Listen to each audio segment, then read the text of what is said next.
My name is Daniel Cross, and for 6 years, I lived a lie I created for myself. Not a lie to hurt anyone. A lie to protect something I thought mattered more than money. Love. I own Pierce Logistics. All of it. Every contract, every building, every signature on every check. But almost no one knows that, including my wife, Melissa. To her, I was just Daniel, a guy who worked in consulting and kept odd hours. I wanted her to love me, not my bank account. That morning started like any other.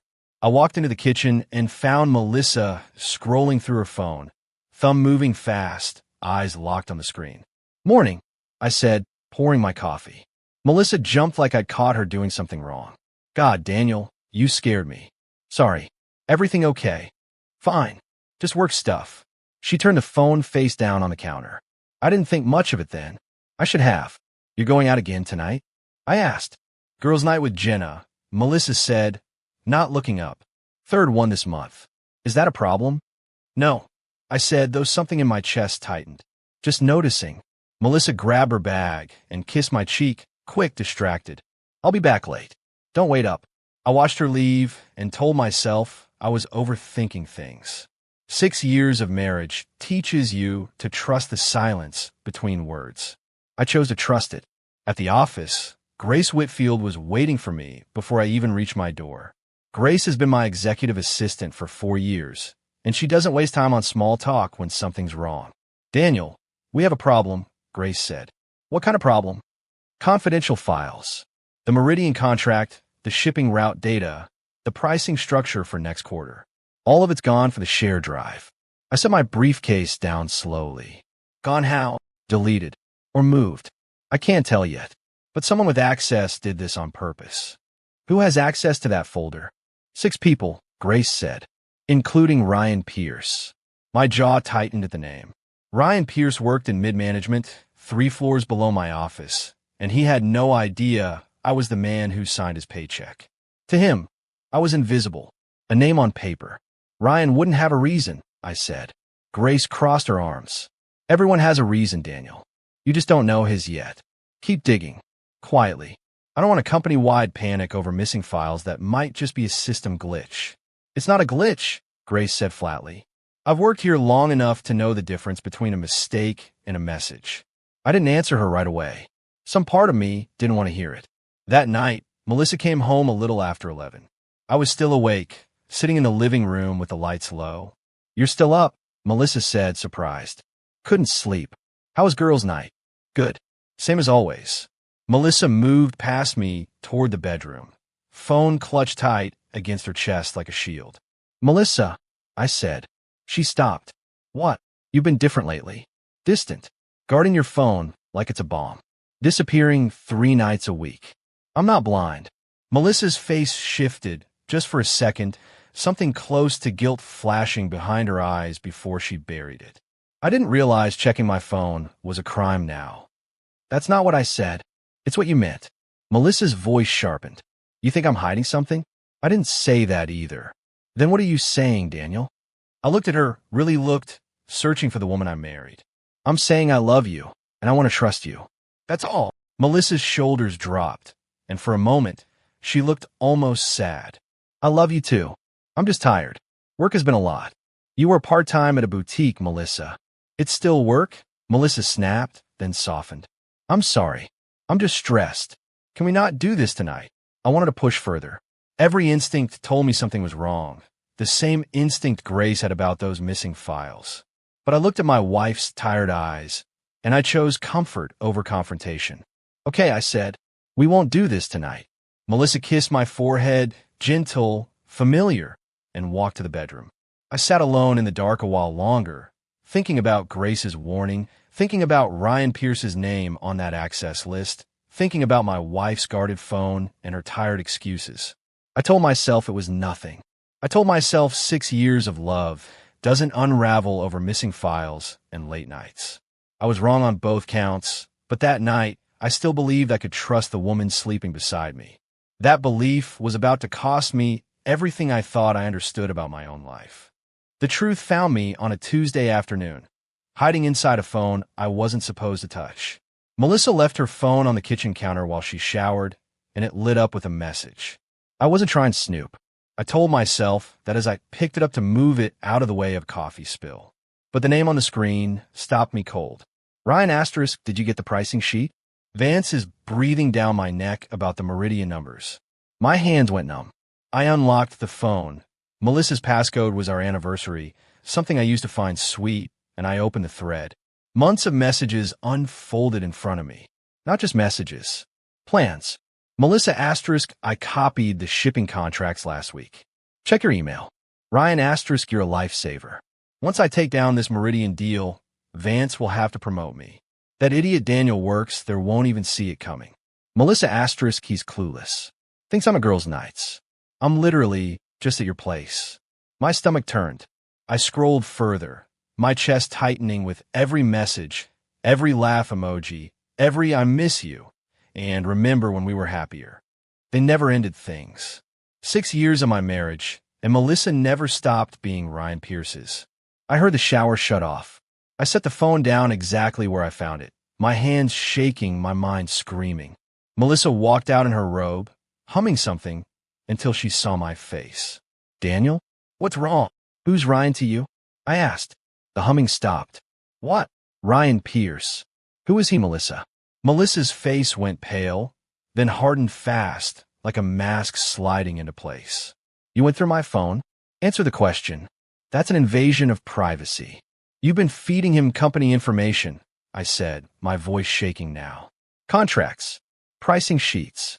You've been helping him sabotage the company I work for. Melissa's jaw clenched. The mask cracked. You wouldn't understand. Then explain it to me. Melissa crossed her arms, and something cold settled in her eyes, something I'd never seen in 6 years of marriage. Ryan and I never really ended things, Daniel. Not really. We're married. Married to what? Melissa's voice rose, sharp and cruel. A man who plays it safe? Who never took a single risk in his whole life? Ryan is ambitious. Ryan is going somewhere. You're just comfortable. Comfortable isn't enough for me anymore. So you decided to help him destroy the company that pays for this house? For your car? For everything we have. You don't even work there in a way that matters, Melissa said, and each word landed like a slap. You're basically nobody there, Daniel. I wanted a real man with real ambition, not someone content to disappear into a cubicle for the rest of his life. I stood there, my whole world cracking apart in real time. You don't know anything about who I am. I know everything I need to know, Melissa said. I made my choice a long time ago. I just didn't have the courage to leave until Ryan gave me a reason to stay a little longer. My phone buzzed in my pocket. I almost ignored it, but something told me to look. It was a missed call from an unknown number, followed by a voicemail. I played it right there, standing in front of the woman who just gutted me. Ryan Pierce's voice filled the room, smug, careless, clearly meant for Melissa but sent to the wrong contact. Hey babe, it's me. Just left a meeting with Vance. Once I bury this Meridian deal, that clueless nobody Daniel won't know what hit him. Soon it'll just be us. Call me back. Melissa's face went white when she realized what I'd just heard. Daniel, I can explain. No, I said, my voice barely above a whisper. You already explained everything. I walked out of that house without another word, got in my car, and drove until my hands stopped shaking enough to see the road clearly. I ended up at my brother's office, sitting across from Tom Cross, a lawyer who'd spent his whole career reading people better than they read themselves. Daniel, you look like you've seen a ghost, Tom said. I told him everything. The messages. Ryan's voicemail. Melissa's cold, cruel honesty. Tom listened without interrupting, his expression darkening with every detail. That son of a... Tom stopped himself, exhaling hard. Daniel, I know you want to walk back in there and burn everything down right now. I can see it on your face. She helped him sabotage my company, Tom. My company. And she doesn't even know it's mine. That's exactly why you need to stay calm, Tom said, leaning forward. Right now, they think they're winning. They think you're some low-level nobody they can walk all over. That's power, Daniel, even if it doesn't feel like it. I don't want power. I want to burn Ryan Pierce's whole world down. Then don't do it with anger, Tom said. Do it with strategy. Let them keep thinking you're weak. Let them keep making mistakes. And when the time comes, you'll have everything you need to end this the right way. I sat there, staring at my hands, feeling my marriage collapse into ash around me. I trusted her, Tom. I know, Tom said quietly. And she's going to regret exactly how much you trusted her. I didn't feel better. Not yet. But something inside me shifted from heartbreak into resolve. And that resolve was the only thing keeping me from falling apart completely. I went home that night, and I played the saddest, most broken version of myself I could manage. Melissa was sitting on the couch when I walked in, her eyes red like she'd been crying, though I couldn't tell anymore if her tears were real or just another performance. Daniel, can we talk? Melissa asked. There's nothing to talk about, I said, keeping my voice flat, defeated. I just need some space. Melissa studied my face carefully. You're not going to yell? Not going to fight for this? What's the point? I said, letting my shoulders sink. You made your choice. I walked past her to the bedroom before she could see anything else in my eyes. Behind that door, I stood completely still, breathing hard, forcing the anger back down where no one could see it. Tom was right. Let them think I was broken. Let them think I had nothing left to fight with. The next morning, I called Grace Whitfield before I even reached the office. Grace, I need you to pull every file connected to the missing documents. Quietly. No one else can know. Daniel, what's going on? Grace asked. Ryan Pierce is working with someone inside my house to sabotage the Meridian deal, I said. I need proof. Real proof, not suspicion. Grace went silent for a second. It's Melissa, isn't it? Just give me the files, Grace.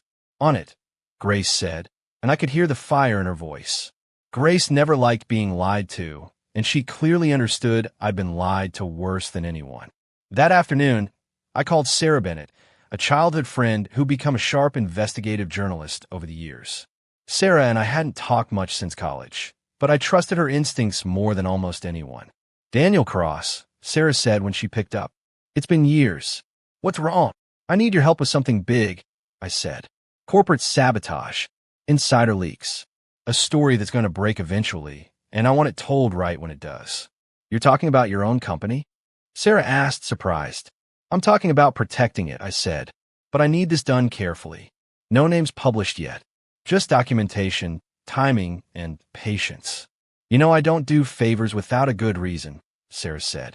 The reason is the truth deserves to come out eventually, I said, and I need someone who won't twist it for clicks. Sarah paused. All right, Daniel, I'm in, but you owe me the full story when this is over. You'll get it, I said, every ugly piece of it. Later that day, I drove to see Patricia Vance, Ryan's direct supervisor, a woman known throughout Pierce Logistics for her sharp eyes and zero tolerance for nonsense. Patricia had no idea who I really was, only that I'd requested a private meeting through a coded channel reserved for emergencies. Mr. Cross, Patricia said, standing when I walked in her office. I wasn't expecting the owner himself. Keep your voice down, Patricia, I said, closing the door behind me. No one else can know who I am. Not yet. Understood, Patricia said, sitting back down, her posture straightening with new attention. What can I do for you? Ryan Pierce, I said. He's been leaking confidential company data, feeding it to a rival, trying to sabotage the Meridian contract to force his own promotion. Patricia's expression darkened. I suspected something wasn't right about him lately. Overconfident, sloppy with his excuses. I need you to watch him closely, I said. Don't confront him. Don't warn him. Just document everything, every file access, every meeting, every conversation that seems off. I'm building a case, and I need it airtight. Why not fire him immediately? Patricia asked. Because right now, he thinks he's untouchable, I said. And people who think they're untouchable make mistakes. I want those mistakes on record before I make my move. Patricia nodded slowly. You're a patient man, Mr. Cross. I wasn't always, I said, thinking of Mr. Alden, my old mentor, a man who taught me everything I knew about running a company without losing my soul in the process. I remembered sitting in Mr. Alden's office years ago, young and hungry, wanting to fire someone who'd wronged me out of pure anger. Mr. Alden had looked at me over his glasses and said words I never forgot. Power means nothing if you use it out of anger, Daniel. Anger burns fast and burns everything around it. Patience builds something that lasts. I carried those words with me now like armor. Keep me updated, Patricia, I said, quietly. You'll have everything by the end of the week, Patricia said. Back at home that evening, Melissa watched me carefully as I sat at the dinner table, barely eating, saying almost nothing. You've been really quiet, Melissa said. Too quiet. I told you I just need space, I said, keeping my eyes on my plate. You're not planning something, are you? Melissa asked, and for a moment, real fear flickered behind her eyes. Planning what, Melissa? I'm just a guy trying to process his wife cheating on him. Later, through the thin bedroom wall, I heard Melissa on the phone with Ryan, her voice hushed, but not quiet enough. He's acting strange, Ryan. Too calm. It's freaking me out. Ryan's laugh came through faint but clear. Babe, relax. Daniel's harmless. He's too pathetic to fight back. Guys like him just accept whatever happens to them. Trust me, we have nothing to worry about. I closed my eyes in the dark, and for the first time since this nightmare started, I almost smiled. They had no idea what was coming. Patricia Vance called me on a Thursday morning, her voice sharp with urgency. Mr. Cross, I have everything, Patricia said. Ryan's been sending client contracts to Whitmore Freight, a rival firm, for the last 3 months. Email trails, file access logs, even a meeting he had off-site with their VP. My chest tightened, but this time it wasn't grief. It was focus. Send me everything you have. Already in your inbox, Patricia said. There's no ambiguity here, Mr. Cross. This is corporate espionage, plain and simple. I sat at my desk and opened the files one by one. Emails between Ryan Pierce and Whitmore Freight. Dates lining up perfectly with missing contracts. Shipping routes. Client pricing. Confidential Meridian data. The exact same information Melissa mentioned copying weeks ago. I called Grace into my office. Grace, it's time, I said. Call Sarah Bennett. Tell her the story's ready to run. Grace's eyebrows rose. Are you sure? Once this goes public, there's no walking it back. I'm sure, I said, but my name stays out of it. Not yet. Just the facts about the leaks, the sabotage, and Ryan Pierce's name attached to all of it. Understood, Grace said, already dialing. Sarah's story broke online 2 days later, titled Corporate Espionage Uncovered. Employee leaked confidential contracts to rival firm. It named Ryan Pierce directly, laid out the evidence Patricia gathered, and painted a damning picture without a single mention of me. By that afternoon, Ryan was suspended pending termination. I found out what happened next through Grace, who'd heard it firsthand from someone in HR. Ryan stormed into Patricia's office, red-faced, screaming denials that no one believed anymore. This is insane, Ryan said. You can't do this to me over some emails. The evidence speaks for itself, Mr. Pierce, Patricia said. You're suspended immediately, pending a full termination review. Someone set me up, Ryan said. This isn't fair. No one set you up, Patricia said. You did this yourself. That night, I came home to find Melissa pacing the living room, her phone pressed to her ear, panic bleeding through every word. Ryan, calm down, Melissa said. Just breathe. I stood in the hallway, listening, unseen. Calm down. Ryan's voice came through loud enough that I could hear it clearly. I'm getting fired, Melissa. Fired. Because of information you gave me. I didn't force you to use it. You practically begged me to take this promotion, Ryan snapped. You wanted this as much as I did. Don't act like your hands are clean. Ryan, please. I need you to fix this, Ryan said. You work there. Talk to someone. Do something. I don't work there anymore, Ryan, remember? I quit months ago to help you with this whole plan. The line went dead. Melissa stood there, phone still pressed against her ear, staring at nothing. I walked into the room like I hadn't heard a word. Melissa? What's wrong? Melissa turned, and for the first time in weeks, something raw and unguarded crossed her face. Ryan's in trouble at work. Something about leaked contracts.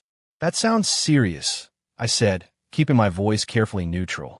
It is, Melissa said, sitting down hard on the couch, her hands shaking. He's going to lose everything, and it's partly my fault.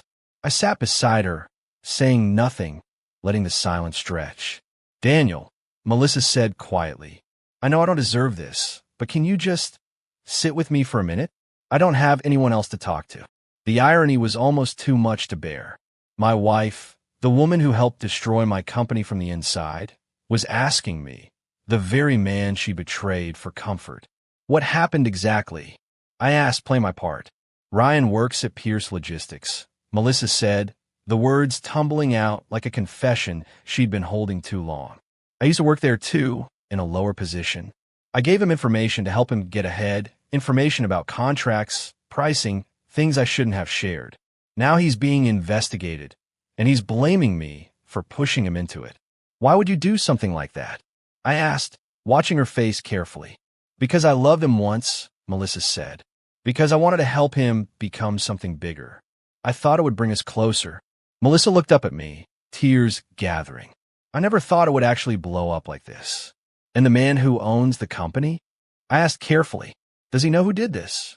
No, Melissa said. Nobody knows the truth completely yet. Just that Ryan leaked information. They don't know I was involved too. I nodded slowly, feeling the full weight of everything I now knew, everything she still didn't. I'm scared, Daniel, Melissa said, leaning toward me. What if this destroys everything? What if I lose Ryan and you find out the truth and hate me forever? I looked at the woman I once loved completely, now unraveling in front of me over a man who blamed her the second things went wrong. You should probably be more scared than you realize, I said quietly. Melissa blinked. What do you mean? Nothing, I said, standing up.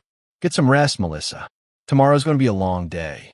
I walked away before she could see the storm building behind my calm expression. The trap wasn't just closing on Ryan Pierce anymore. It was closing on both of them. I called Patricia Vance the next morning and told her to schedule a full company meeting for that afternoon. Every department. No exceptions. Should I tell them what it's about? Patricia asked. Just tell them ownership has an announcement, I said. By 2 o'clock, the main conference hall at Pierce Logistics filled with employees whispering among themselves, confused about why an ownership announcement required everyone's presence.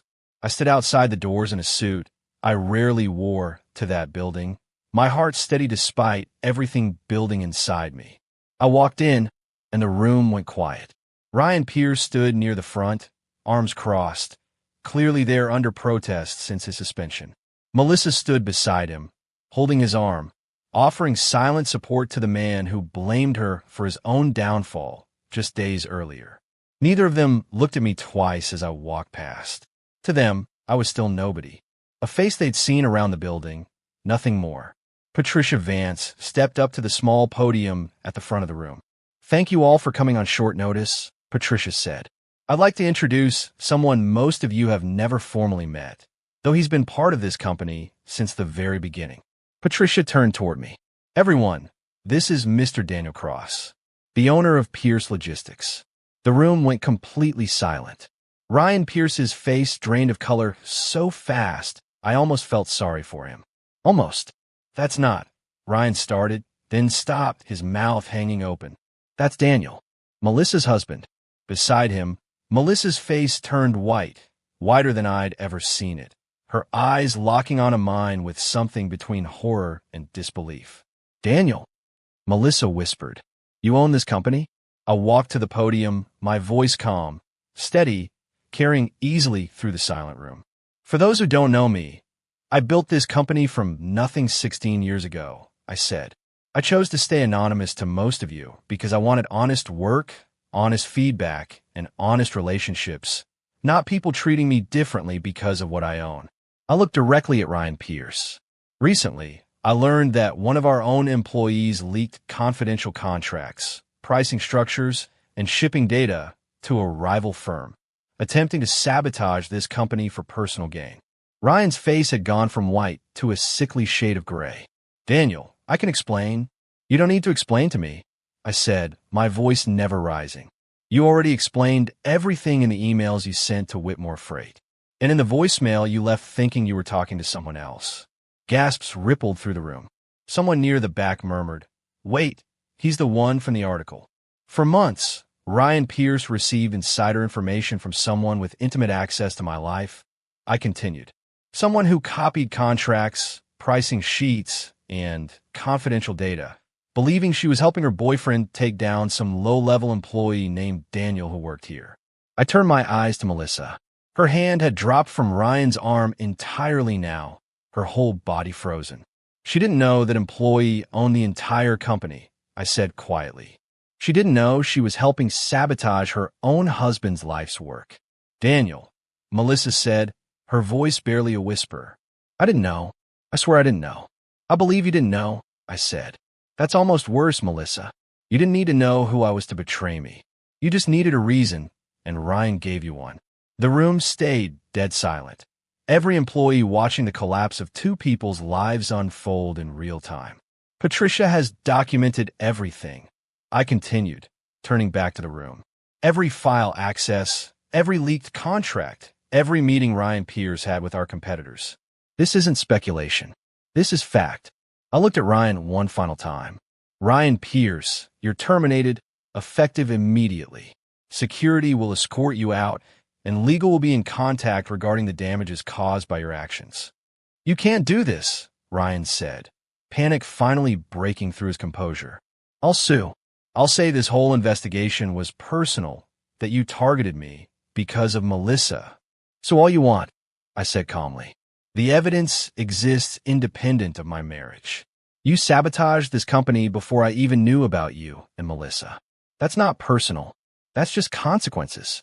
Two security guards appeared at the door, and Ryan's shoulders sagged as the reality finally settled in. He looked at Melissa one last time. This is your fault, Ryan said bitterly. You told me he was nobody. Get out, Ryan, I said, my voice quiet but final. Ryan left without another word, the doors closing behind him, leaving Melissa standing alone in front of an entire company that now knew exactly who she was and exactly what she'd done. The meeting ended shortly after, employees filing out in stunned silence, whispering about everything they'd just witnessed. Melissa stayed behind, standing frozen by the podium until the room emptied completely. Daniel, Melissa said, her voice shaking. Please, can we talk? We're talking right now, I said.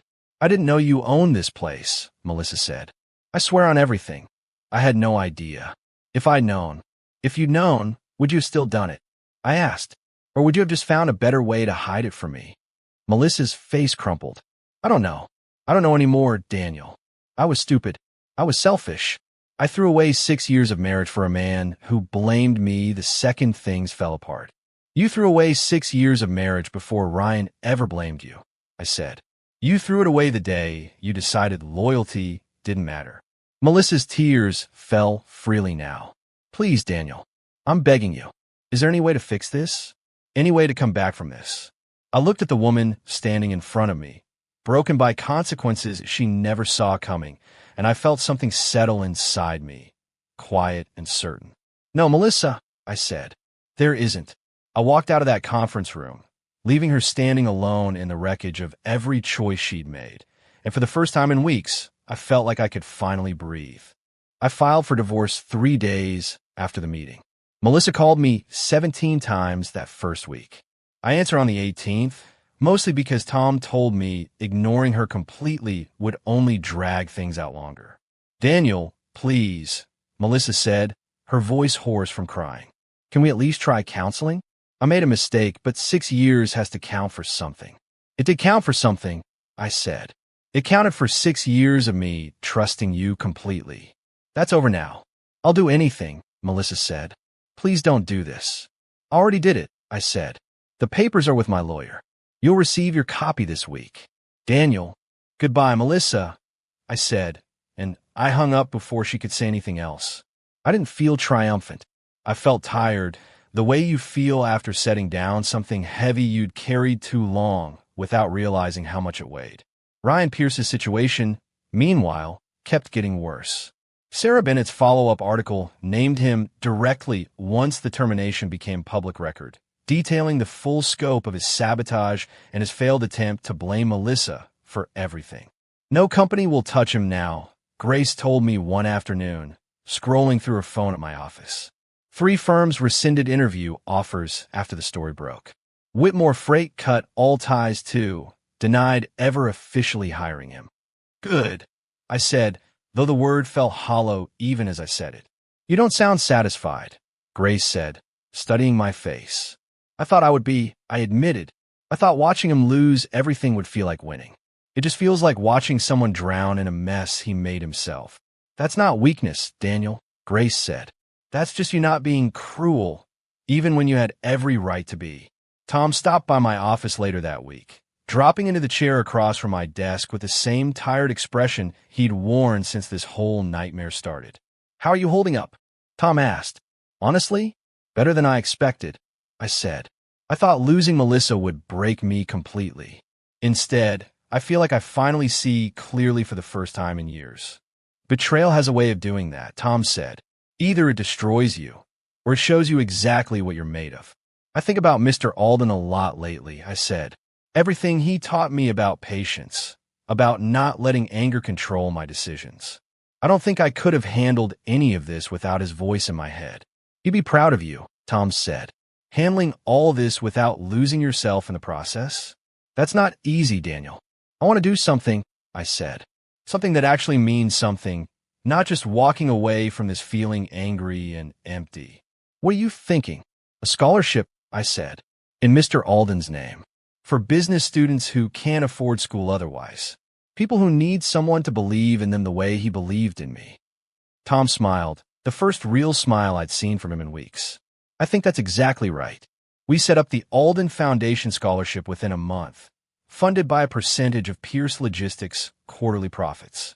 The first announcement went out company-wide, and Grace insisted on hanging a small plaque outside my office with Mr. Alden's name engraved beneath a quote I'd carried with me since the day he first spoke it. "Power means nothing if you use it out of anger." Standing in front of that plaque one evening, alone in the quiet office after everyone else had gone home, I thought about everything the last few months had taken from me and everything they'd given me instead. I lost a wife who never really loved me for who I was. I lost the illusion of a marriage built on foundations that were cracked long before I ever found those messages on her phone. But I gained something too, something harder to name but easier to feel. I gained the certainty that I could face complete betrayal without becoming someone bitter, without becoming someone cruel. Melissa texted me one last time a few weeks later, a short message that read simply, "Asterisk, I hope you find happiness, Daniel. I'm sorry for everything. Asterisk." I didn't respond right away. I sat with the message for a long moment, feeling the last thread of 6 years finally settle into place. "I hope you find yourself," I wrote back. "That's what you were really missing." I never heard from her again after that. Ryan Pierce, last I heard, moved out of state, taking whatever job he could find far from anyone who recognized his name from Sarah's articles. I didn't feel joy about it. I didn't feel much of anything anymore when his name came up, just a quiet understanding that some people build their own downfall one choice at a time. I sit in my office some evenings now, looking out over the company I built from nothing, thinking about how close I came to losing myself in anger, revenge, or bitterness. I chose something different instead. I chose patience. I chose truth over rage. I chose to become someone Mr. Alden would recognize, someone who understood that real power isn't about destroying the people who wrong you. Karma didn't need my help finishing what Melissa and Ryan started. The truth did that all on its own.